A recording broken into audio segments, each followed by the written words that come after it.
መቼስ በዚህች ምድር የማይሰማ ጉድ የለም። ዛሬ የምንጎበኛት ሀገር ዜጎቿ ቆሻሻን በአግባቡ እያስወገዱ ያስመረሯት፣ ለዚህም የቆሻሻ እጥረት ገጥመዋት የኤሌክትሪክ ማመንጫ ማሽኖቿን ለማንቀሳቀስ ከጎረቤት ሀገራት ቆሻሻን በገንዘብ ገዝታ የምትጠቀም ጉደኛ ናት። እንዲያው ዘመኑንስ ምን ያክል ዋጀች ካላችሁኝ ደግሞ ይህች ሀገር በዘመነኛው ዓለም ቴክኖሎጂ ዓለምን ሀሁ የምታስቆጥር፣ ዜጎቿም ጥሬ ገንዘብን መጠቀም እፉ ነው ብለው ያቆሙባት፣ ባንኮቿም ከዲጂታል ግብይት ውጭ ጥሬ ገንዘብ በወደቀበት ላይ ረግጦ የተማማሉባት የቴክኖሎጂ ቁንጮ ናት። በተቃርኖ የተሞላችውን ይህችን ሀገር ስንቃኛት በአንድ በኩል 70% የሚሆነው መሬቷ በጥቅጥቅ ያለ አረንጓዴ ደንና ለ100,000 በተጠጉ ሐይቆች የተሞላ የተፈጥሮ ማህደር ሆኖ እናገኘዋለን። በሌላ በኩል ደግሞ የዓለምን የዲጂታል ህይወት በድብቅ የምትቆጣጠረው ይህችው በበረዶ የተሸፈነች ጸጥተኛ ምድር ናት። ይህ ካልበቃችሁ ሌላም ልጨምር። ዛሬ ላይ ሆናችሁ በስልካችሁ ሙዚቃ የምታጫውቱበት ስፖቲፋይ፣ ልጆቻችሁ የሚያዘወትሩት ታዋቂው ጌም ማይንክራፍት፣ ስልካችሁን ከሌላ መሳሪያ ጋር የምታገናኙበት ብሉቱዝ፣ እንዲሁም በሚሊዮን የሚቆጠሩ ሰዎችን ህይወት ያተረፈውን የመኪና የደህንነት ቀበቶ የፈጠሩት የዚህች ሀገር ሰዎች ናቸው። እኛም በምድሯ ተገኝተን ወደ ሰሜናዊው የሀገሪቱ ክፍል ስናቀና ደግሞ ሌላ የተፈጥሮ ተአምር ይጠብቀናል። በዚህች ትንግርት ምድር በበጋ ፀሐይ ፈጽሞ አትጠልቅም። በክረምት ደግሞ ሰማዩ በአረንጓዴ የሰሜን ብርሃናት ያሸበርቅባታል። ክብራትና ክብራን፣ ይህች ጥሬ ገንዘብ የጠፋባት ቆሻሻን ከውጭ የምታስገባ የዓለምን ቴክኖሎጂ የምትዘውርና የተፈጥሮ ድንቅ የሆነች ሀገር ማናት ስላችሁ ስዊድን ካላችሁኝ አልተሳሳታችሁም። ዛሬ እኛና እርሶ በሰሜን አውሮፓ ወደምትገኘው አስገራሚ የፈጠራ አቅም ማለቂያ የሌለው ደንና ሚስጥራዊ የህይወት ፍልስፍና ወዳለባት ስዊድን ተጉዘን በብዙ እንጨዋወታለን። እርሶም ይህችን ሀገር አብረውን ያውቋት ዘንድ መልካም መሻታችን ነውና በከንቱ የማናባክንቦትን ጥቂት ደቂቃዎች በልግስና ሰጥተውን፣ እንዲሁም እስካሁን ቤተሰብ ካልሆኑን ቻናላችንን ሰብስክራይብ በማድረግ ብቻ ቪዛዎትን አስመትተው ለደቂቃዎች አብረውን ይጓዙ።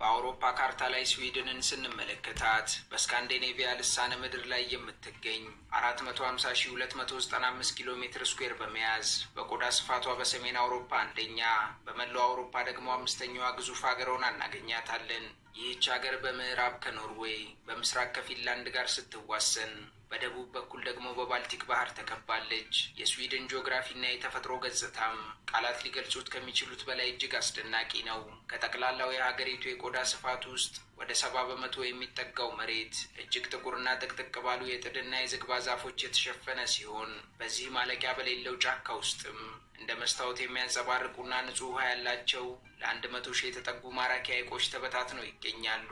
ከዚህ አረንጓዴ ገጽታ ወጥተን ወደ ሰሜናዊው የሀገሪቱ ጫፍ ላፕላንድ ወደሚባለው የአርክቲክ ክልል ስንጓዝ ደግሞ የተፈጥሮ ሕግጋት የሚጣሱበት አስማታዊ ዓለም ውስጥ እንገባለን። በበጋው ወራት በዚህ ስፍራ ፀሐይ ለተከታታይ ሳምንታት ፈጽሞ አትጠልቅም።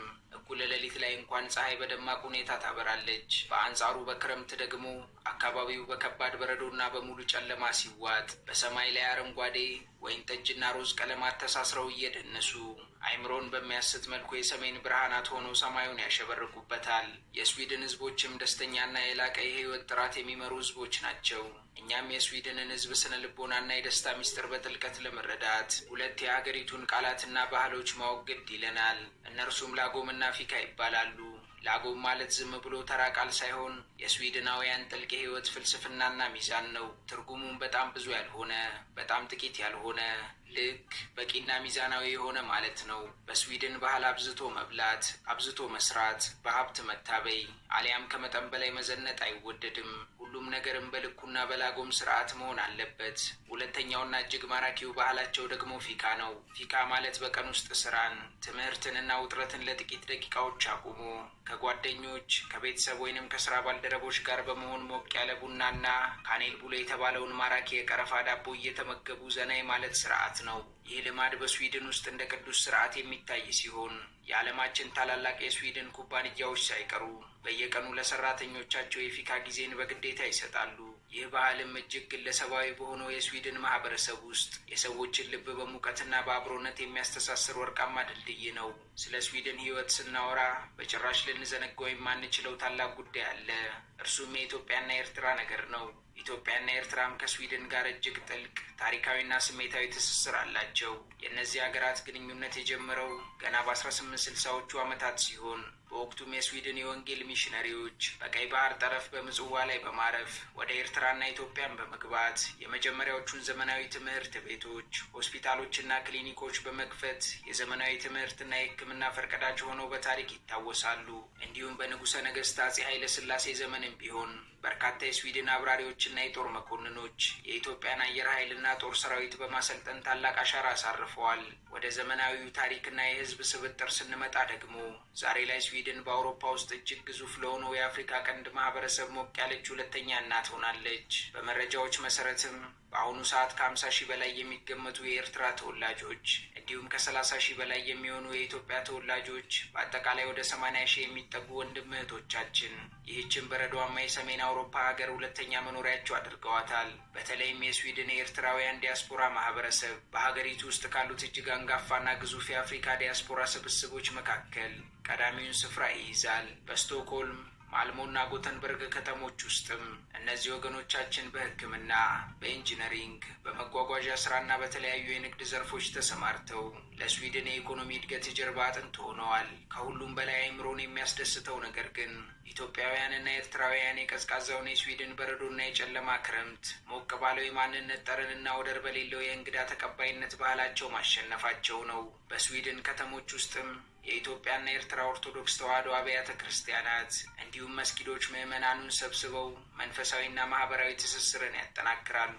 የእኛ ሰዎች በስዊድንም የስዊድናውያንን ፊካ ከአበሻው ማራኪ የጀበና ቡና ማፍላት ስርዓት ጋር እንዲሁም የስዊድንን ላጎም ከባህላዊ ዕቁብና ማህበር ጋር በማዋሃድ አስገራሚ የባህል ቅልቅል ፈጥረዋል። ይህ ብቻም አይደለም። በስዊድን ፓርላማ፣ በታላላቅ ሆስፒታሎች፣ በአውሮፓ የእግር ኳስ ሜዳዎችና በዓለም አቀፍ የምግብ አሰራር ጥበብ መስክ የተሰማሩ እንደ ታዋቂው ሼፍ ማርከስ ሳሙኤልሰን ያሉ በርካታ የኢትዮጵያና የኤርትራ ተወላጆች የስዊድንን ከፍታ እየገነቡ የሀገራቸውንም ስም በዓለም አደባባይ በክብር እያስጠሩ ይገኛሉ። ስዊድን ከጦርነት አውድማ ወደ ፍጹም የሰላም ጠባቂነት የተሻገረ አስገራሚ ታሪክ ያላት ሀገር ናት። ነገር ግን በዘመናት ሂደት ያለፈችበት የታሪክ መስመር እጅግ የሚደንቅና የዓለምን ታሪክ በብዙ መልኩ የነካ ነው። እኛም 80 ሺህ የሚጠጉ ወገኖቻችን ቤቴ ብለው የከተሙባትን ስዊድንን ዛሬዋን ተዋውቀን ታሪኳን ገሸሽ ማድረግ ልክ አይሆንምና ይህች ሀገር በዘመናት ሂደት ያለፈችበትን የታሪክ ውደት ለመረዳት ዘመናትን አብረን ወደኋላ እንሻገር።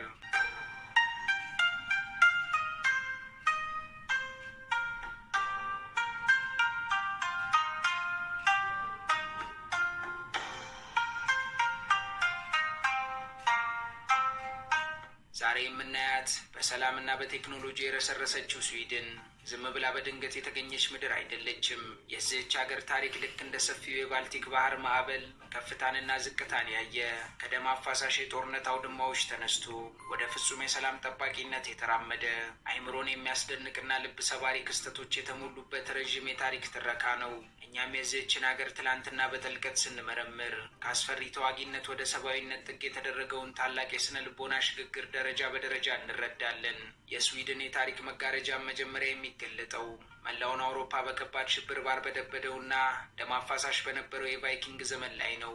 ከ8ኛው እስከ 11ኛው ክፍለ ዘመን የስዊድን ቫይኪንጎች ከጎረቤታቸው ከዴንማርክና ከኖርዌይ በተለየ መልኩ የጦርነት የዝርፊያና የንግድ አቅጣጫቸውን ያደረጉት ወደ ምስራቁ የዓለም ክፍል ነበር።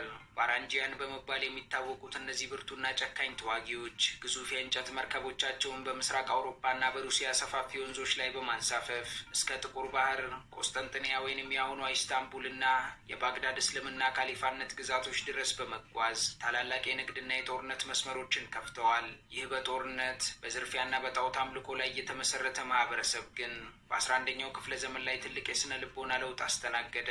ከደቡብ አውሮፓ የመጡ ሚሽነሪዎች የክርስትና እምነትን ወደ ሀገሪቱ ማስገባት መጀመሪያቸውን ተከትሎ የጥንቱ የጣዖት አምልኮና የቫይኪንጎች ጨካኝ ስርዓት እያከተመ መጣ። ክርስትናን በዘመኑ በተበታተኑት የስዊድን ጎሳዎች መሃል አዲስ ሰላምና ሕግን በመፍጠር ህዝቡ በአንድ ማዕከላዊ ንጉሳዊ አስተዳደር ስር እንዲገባ ትልቅ መንፈሳዊ ድልድይ ሆኖ አገልግሏል። ነገር ግን ይህ የተጀመረው ማዕከላዊ የንጉሳዊ አስተዳደር ስርዓት ብዙም ሳይቆይ በአዲስ የውጭ ኃይል ጣልቃ ገብነት ተፈተነ። እንደ አውሮፓውያን አቆጣጠር በ1397 ዓመተ ምህረት ስዊድን ከዴንማርክና ኖርዌይ ጋር በመሆን በካልማር ህብረት ስር ወደቀች። ይህ ህብረትም መላውን ስካንዲኔቪያ በአንድ ንጉሥ ስር ቢያሰባስብም ለስዊድናውያን ግን የዴንማርክ ነገስታት የበላይነት የሚንጸባረቅበት የጭቆና ዘመን ነበር። ኋላም በሁለቱ ሀገራት መካከል የነበረው ቅሬታና ሽኩቻ እየገነፈለ መጥቶ በስዊድን ታሪክ ውስጥ እጅግ አስከፊና ጥቁር ጠባሳ ሆኖ የተመዘገበውን የስቶክሆልም ደም መፋሰስን አስከተለ። እንደ አውሮፓውያን አቆጣጠር በ1520 ዓመተ ምህረት የዴንማርኩ ንጉሥ ክርስቲያን ሁለተኛ ስልጣኑን ለማጠናከር በሚል ከ80 በላይ የሚሆኑ የስዊድን ታላላቅ መኳንንቶችን፣ የፖለቲካ መሪዎችንና የሃይማኖት አባቶችን በስቶክሆልም ታሪካዊ አደባባይ ላይ በአንድ ጀንበር አንገታቸውን በግፍ አስቀላው። ይህ አሰቃቂና ደም አፋሳሽ ድርጊት ግን የስዊድንን ህዝብ ለዘላለም አነሳሳው። ቆይቶም እንደ አውሮፓውያን አቆጣጠር በ1523 ዓመተ ምህረት ጉስታቭ ቫሳ የተባለ እጅግ ብልህና ወጣት መሪ ህዝቡን አስተባብሮ የዴንማርክን ሰራዊት በኃይል በመምታት ከተማዋን ነጻ ወጣ። ኋላም ጉስታቭ ቫሳ የስዊድንን ነጻነት በማወጅ የመጀመሪያው ንጉሥ የሆነ ሲሆን ዛሬ ላይ ላለችው ዘመናዊ ስዊድንን ብቸኛ መስራችና አባት ተብሎ በታሪክ ማህደር በታላቅ ክብር ይጠራል። ከዴንማርክ ጭቆና መላቀቅና የሀገር ውስጥ አንድነት መፈጠርም ስዊድንን በ17ኛው ክፍለ ዘመን ወደ ላቀ የሀያልነት ማማ መራት። ይህ ዘመንም በስዊድን ታሪክ የታላቁ ሀያል ሀገር ዘመን በመባል ይታወቃል። በዘመኑም በታላቁና የጦር ስልት ሊቅነት በነበረው ንጉሥ ጉስታቭ አዶልፈስ መሪነት ስዊድን እጅግ ዘመናዊ፣ ዲስፕሊን ያለውና ፈጣን ታንኮችና መድፎችን የታጠቀ ግዙፍ ሰራዊት በመገንባት በአውሮፓ የ30 ዓመታት ጦርነት ውስጥ ገብታ የፕሮቴስታንት እምነትን ተከላካይ በመሆን ታሪክ ሰራች። የሰሜኑ አንበሳ በሚል ስም በአውሮፓ ነገስታት መሃል የሚፈራው ይህ ንጉስም የስዊድንን ድንበር በከፍተኛ ሁኔታ አስፋፋ። ስዊድንም የባልቲክ ባህርን ሙሉ በሙሉ በቁጥጥሯ ስር በማድረግ ባህሩን የስዊድን ሐይቅ እስኪባል ድረስ አደረገችው። በዚህ ዘመንም ስዊድን የሰሜን አውሮፓ ብቸኛና ገናና ሀያል ሀገር በመሆን የአውሮፓ ፖለቲካን የምትዘውር ታላቅ ኢምፓየር ሆና በግርማ ሞገስ ቆመች። ነገር ግን በኩራትና በደም የተገነባው የግዙፍ ኢምፓየር በዘመናት ሂደት ውስጥ የመሸከም አቅሙን እያጣ መጣ። ኋላም በ18ኛው ክፍለ ዘመን መጀመሪያ ላይ በጀግናው ነገር ግን ግትር በነበረው ወጣቱ ንጉሥ ቻርልስ 12ኛ ዘመን ስዊድን ከሩሲያ፣ ዴንማርክና ፖላንድ ጥምረት ጋር ታላቁ የሰሜን ጦርነት ውስጥ ገባች። በፖልታቫ ውጊያ ላይ ከሩሲያው ታላቁ ፒተር ጋር የተደረገው ጦርነትም የስዊድንን ሰራዊት ክፉኛ ሰባበረው። ንጉሱም ተገደለ። ይህ ክስተትም የስዊድን ኢምፓየር ማክተሚያ ሆነ። ነገር ግን የስዊድንን ህዝብ ስነ ልቦና ከስሩ የነቀነቀውና የታሪክ አቅጣጫዋን ለዘላለም የቀየረው ትልቁ የታሪክ ማዕበል የተከሰተው እንደ አውሮፓውያን አቆጣጠር በ1809 ዓመተ ምህረት ነበር። በወቅቱም ስዊድን ከሩሲያ ጋር ባደረገችው ሌላ አውዳሚ ጦርነት ለ700 ዓመታትና ከዛ በላይ የሀገሪቱ አካል የነበረችውን ከጠቅላላ መሬቱ 1/3 የምትሆነውን ፊንላንድን ለሩሲያ አሳልፋ ለመስጠት ተገደደች። ይህ ልብ ሰባሪ ክስተትም ስዊድንን ወደ ጥልቅ ብሔራዊ ሐዘን፣ ድህነትና ራስን ወደ መመርመር ፍልስፍና መራት። አገሪቱን በታሪኳ አይታው ወደማታውቀው የውድቀት አዘቅት ውስጥ ወደቀች። ይህ እጅግ ልብ ሰባሪ ሽንፈት ግን ስዊድናውያንን ተስፋ ከማስቆረጥና ወደ በቀል ጦርነት ከማምራት ይልቅ አንድ አዲስ አስገራሚ ፍልስፍና ፈጠረላቸው። እንደ አውሮፓውያን አቆጣጠር በ1814 ዓመተ ምህረት ከኖርዌይ ጋር ከተደረገች አጭር የድንበር ዘመቻ በኋላ ስዊድን ጦርነትን ለዘላለም እርግፍ አድርጋ በመተው ፍጹም የሆነ የፖለቲካና የወታደራዊ ገለልተኝነት ፖሊሲን በይፋ አወጀች። በ20ኛው ክፍለ ዘመን መላው አውሮፓ በአንደኛውና በሁለተኛው የዓለም ጦርነቶች በእሳትና በደም ሲጋይ ስዊድን በአንዳችም ወገን ሳትሰለፍ አንዲትም ጥይት ሳትተኩስ የህዝቧን ሰላምና ደህንነት አስጠብቃለች። በሁለተኛው የዓለም ጦርነት ወቅት ምንም እንኳን አገሪቱ ገለልተኛ ብትሆንም እንደ ራውል ዋለንበርግ ያሉ ጀግና የስዊድን ዲፕሎማቶች የራሳቸውን ህይወት ለአደጋ አጋልጠው የውሸት የስዊድን ፓስፖርት በማዘጋጀት በ10 ሺዎች የሚቆጠሩ የአይሁድ ዜጎችን ከናዚ የሞት ካምፕና ጭፍጨፋ በመታደግ ታላቅ የሰብአዊነት አሻራ አሳይተዋል። ኋላም ከዓለም ጦርነቶች ማብቃት በኋላ ስዊድን ሙሉ በሙሉ ጉልበቷንና ሀብቷን አሰባስባ የህዝብ ቤት የሚል ፍልስፍናን በመቅረጽ ዜጎቿን ከእናት በላይ የምትንከባከብበትን ነጻ ትምህርትና ሕክምና የሰፈነበትን ዘመናዊ የዌልፌር ስቴት ስርዓት ገንብታለች። ይህ ብቻም ሳይሆን በኢኮኖሚና በቴክኖሎጂ የዓለም አውራ ለመሆን በቃች። ነገር ግን የታሪክ ፍሰት መቼም አይቆምምና ወደ ዛሬዋ የሀገሪቱ ነባራዊ ሁኔታ ስንመጣ ስዊድናውያን ለሁለት ክፍለ ዘመናት ይዘውት የቆዩትን የፖለቲካ ገለልተኝነት ታሪካዊ መርህ በይፋ በመተው በቅርቡ በ2024 ዓመተ ምህረት የሰሜን አትላንቲክ ጦር ቃል ኪዳን ድርጅት የሆነውን ኔቶን በ32ኛ አባልነት ተቀላቅለዋል። ምንም እንኳን ስዊድን ገለልተኝነቱን ብትወደውም የዓለም ጂኦፖለቲካ መቀየርና የሩሲያና የዩክሬን ጦርነት ያስከተለው ስጋት ይህችን ሰላማዊ ሀገር የደህንነት ፖሊሲዋን ከስሩ እንድትቀይር አድርጓታል። ጠቅለል አድርገን ነገሮችን ስንመለከትም በአሁኑ ሰዓት ስዊድን በፈጠራ ማማ ላይ ብትገኝም በውስጥ ጉዳይ ግን ከባድ ዘመናዊ ፈተናዎችን እያስተናገደች ትገኛለች። ባለፉት 10 ዓመታት የተከተለችውን የላቀ የሰብአዊነት ፖሊሲ ተከትሎ በጦርነት ከተጎዱ ሀገራት የመጡ በሚሊዮን የሚቆጠሩ ስደተኞችን ማስተናገዷ ይታወቃል። ሆኖም ግን ማህበረሰቡን በፍጥነትና በብቃት ማዋሃድ አለመቻሉ በትላልቅ ከተሞች ዳርቻዎች ላይ ማህበራዊ መገለልንና የቡድን ጥቃቶችን አስከትሏል። ይህ አዲስ የጸጥታ ስጋትም የሀገሪቱን ታሪካዊ ሰላም እየፈተነው ሲሆን መንግስትም ጥብቅ የሆኑ ህጎችን በማውጣት ላይ ይገኛል። ያም ሆኖ ግን የጥንቶቹ አስፈሪ ቫይኪንጎች ዛሬ ላይ መጥረቢያቸውን ጥለው የገጠማቸውን ዘመናዊ ፈተና በጥልቀት የላጎን ፍልስፍናቸውና በጥበብ ለመሻገር በጽናት እየታገሉ ይገኛሉ።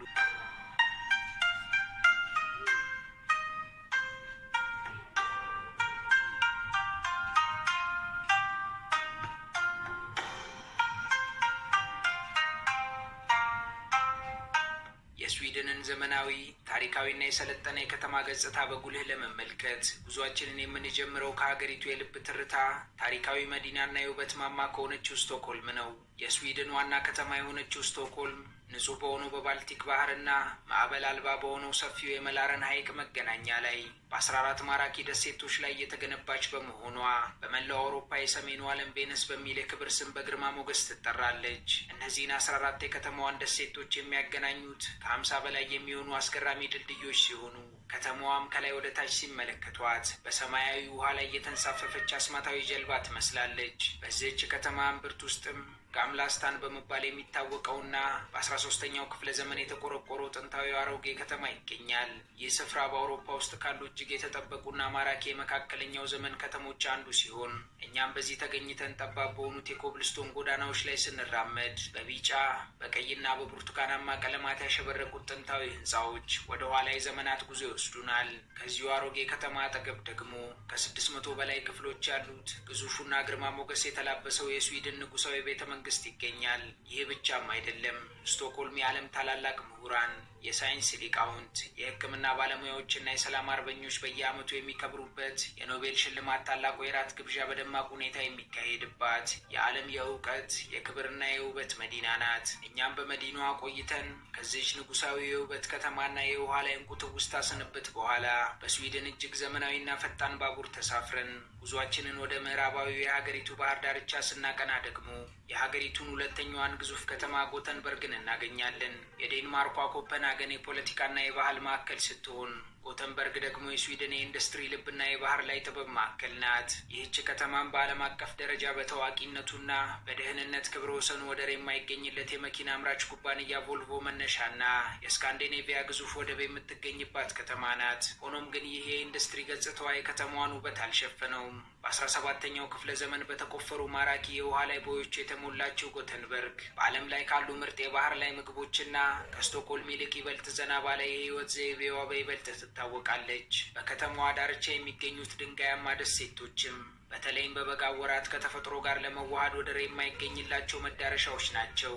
እኛም በዚህች ከተማ ድንቅ ጊዜ አሳልፈን ይህንን አስገራሚ የከተሞች ጉዟችንን የምናጠናቅቀው ቅኝታችንን ወደ ደቡባዊው የሀገሪቱ ጫፍ በማድረግ ነው። በዚህም የስዊድን ሶስተኛዋ ትልቅ ከተማ ማልሞ ትቀበለናለች። ማልሞ የስዊድን አሮጌ ታሪክና አዲሱ ዘመናዊ የዓለም ገጽታ የተገናኙባት ልዩ መዳረሻ ናት። ከተማዋ በስዊድን ውስጥ ካሉ ከተሞች ሁሉ እጅግ ዘመናዊና የተለያዩ የዓለም ባህሎች የተቀላቀሉባት በተለይም ከ170 በላይ ብሔረሰቦች የሚኖሩባት የብዝሃነት ከተማ ናት። በዚህች ውብና ዘመናዊ ከተማም ወደ ሰማይ ተጠምዝዞ የሚወጣውና 190 ሜትር ርዝመት ያለው ተርኒንግ ቶርሶ የተባለው ዘመናዊ ህንጻም የከተማዋ መለያ ነው። ሆኖም ማልሞን ከምንም በላይ በዓለም ፊት ልዩ የሚያደርጋት ከተማዋን ከጎረቤት ዴንማርክ ዋና ከተማ ኮፐንሃገን ጋር የሚያገናኛት ግዙፉ የኦረሱንድ ድልድይ ነው።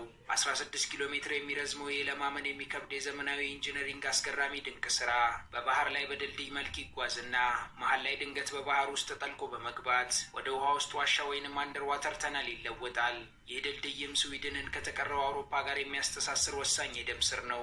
እኛም ጠቅለል አድርገን የከተማ ቅኝታችንን ስንመለከተው ከስቶክሆልም የኖቤል ሽልማትና ንጉሳዊ ግርማ እስከ ጎተንበርግ የባህር ዳርቻ ዘና ያለ ህይወት እንዲሁም በማልሞ ከሚገኘው የዘመናዊ ኢንጂነሪንግ ድንቅ ስራና ባህሎች ውህደት ድረስ የስዊድን ከተሞች አገሪቱ በታሪክ በኢንዱስትሪና በዘመናዊነት መካከል ያላትን ፍጹም ሚዛን በህያውነት የሚመሰክሩ ልዩ ዓለማት ሆነው እናገኛቸዋለን።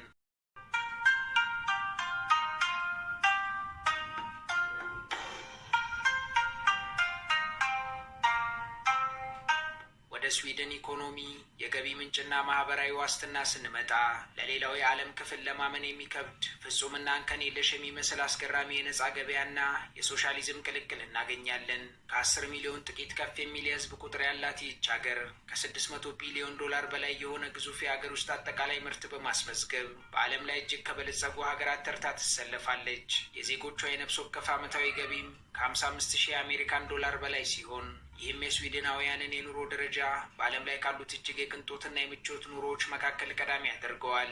የዚህች ሀገር ግዙፍ የኢኮኖሚ መሰረትና አንጡራ ሀብት የሚመነጨው ደግሞ ከተፈጥሮና ከሰው ልጅ አእምሮ ውህደት ነው። በባህላዊው የኢኮኖሚ ዘርፍ ሀገሪቱን የሸፈነው ማለቂያ የሌለው ጥቁር ደን ስዊድንን በዓለም ላይ ግንባር ቀደም የእንጨትና የወረቀት ምርት አቅራቢ አድርጓታል። ከዚህም ባሻገር በሰሜናዊ የሀገሪቱ ክፍል የሚገኘው ግዙፍ የብረት ማዕድን ወይንም የአይረን ወር ክምችት እንዲሁም ከተንደርዳሪ ወንዞቿ የሚመነጨው የውሃ ላይ የኤሌክትሪክ ኃይል የሀገሪቱ የኢንዱስትሪ ሞተርና የጀርባ አጥንቶች ናቸው።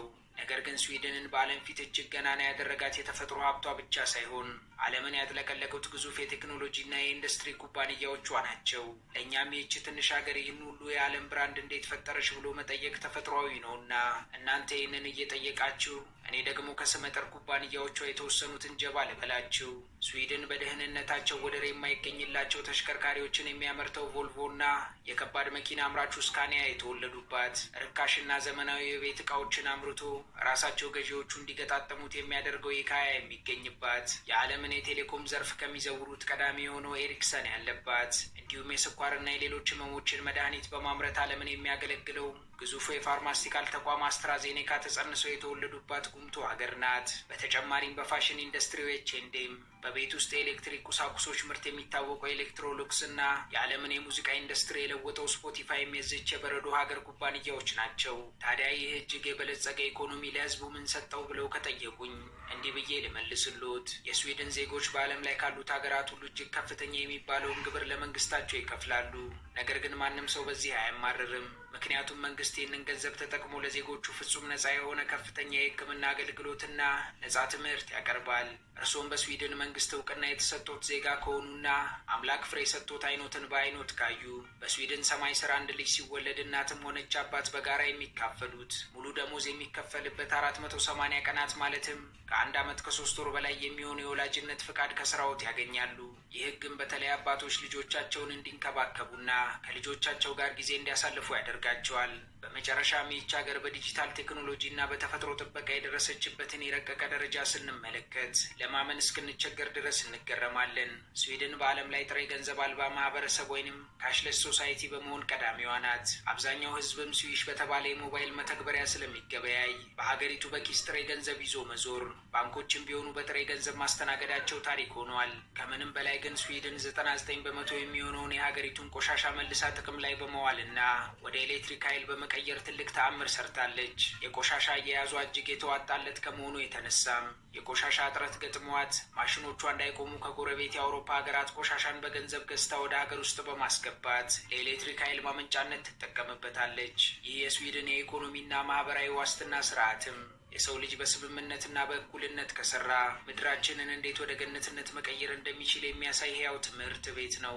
ስዊድንም የትላንትናውን የቫይኪንጎች የጦርነትና የኃይል ታሪክ አርቃ በመቅበር አይምሮን የሚያስደንቅ ሰላማዊ፣ የሰለጠነና ለፈጠራ የተመቸ ማህበረሰብ መፍጠር የቻለች ድንቅ አገር ናት። በክረምት ወቅት በሰማይ ላይ ከሚሽከረከረው የሰሜን ብርሃን ጀምሮ ዓለምን እስከለወጡት የቴክኖሎጂ ውጤቶቿ ድረስ እንዲሁም ዜጎቿን በእኩልነት እስከምትንከባከብበት የዌልፌር ስቴት ስርዓቷ ድረስ ስዊድን የተፈጥሮ የሰው ልጅ አይምሮና የመተሳሰብ ድምር ውጤት ናት።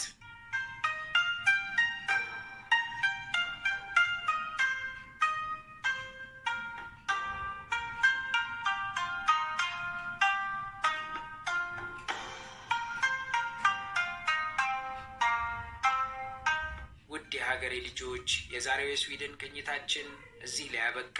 በቀጣይ መርሃ ግብር እስከምንገናኝ ድረስ ለቻናላችን አዲስ ከሆናችሁ ሰብስክራይብ በማድረግ ቤተሰብ ሁኑን። እንዲሁም ቪዲዮ ላይ